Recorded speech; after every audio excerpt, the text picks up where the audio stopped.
Upon the rugged, mist-shrouded shores of Scotland, a place where legends whispered on the wind, Queen Elinor stood alone. Her gaze was fixed upon the restless, grey sea, a deep and quiet longing etched upon her face. The salty air whipped her fiery red hair as she contemplated the vast, mysterious expanse before her, a world so different from her own kingdom of forests and highlands. Suddenly the water began to churn, a soft, ethereal glow emanating from its depths. With a surge of majestic power, King Triton, ruler of the seven seas, emerged from the waves. His powerful form was framed by the churning water, his silver beard and hair flowing, and his golden trident held high, shimmering with an otherworldly light.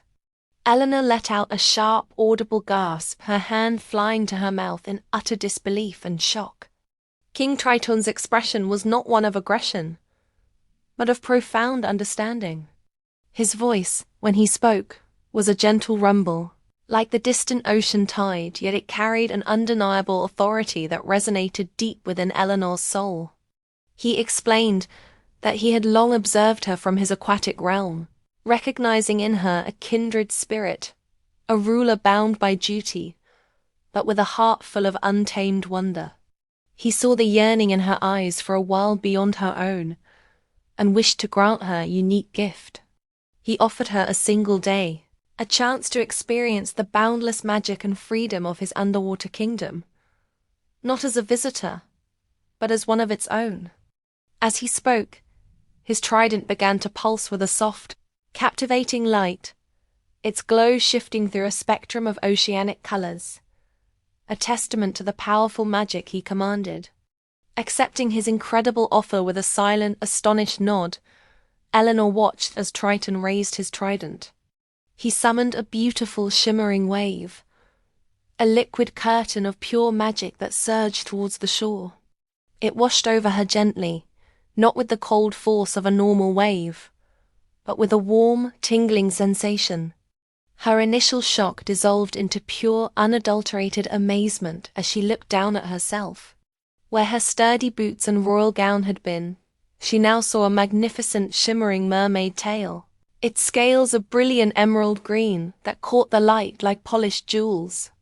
Her regal dress had transformed into an elegant top, crafted from iridescent pearls and delicate, woven seaweed, fitting for a queen of the sea. With a reassuring gesture, King Triton guided the newly transformed Queen Elinor down into the ocean's embrace. As she descended, the world transformed around her. The muted greys of the Scottish coast gave way to a breathtaking panorama of colour and life. They glided through vibrant coral reefs that blossomed like an underwater garden, past glowing sea anemones that pulsed with gentle light, and through massive, swirling schools of fantastical fish whose scales glittered like scattered gems. The water was crystal clear, and the light from the surface filtered down in soft, dancing rays, illuminating the high-quality, fantastical scenery of Triton's kingdom in a dreamlike haze. Elinor, a natural in her new form, swam with an innate grace she never knew she possessed, her heart swelling with a joy she had never experienced. Their journey led them to the heart of the kingdom, a majestic palace carved from living coral and mother of pearl. Here, Elinor was led to a magnificent throne, intricately designed from coral branches and adorned with precious gems, set right beside King Triton's own. As she took her seat, the merfolk of Atlantica swam before them in a grand procession.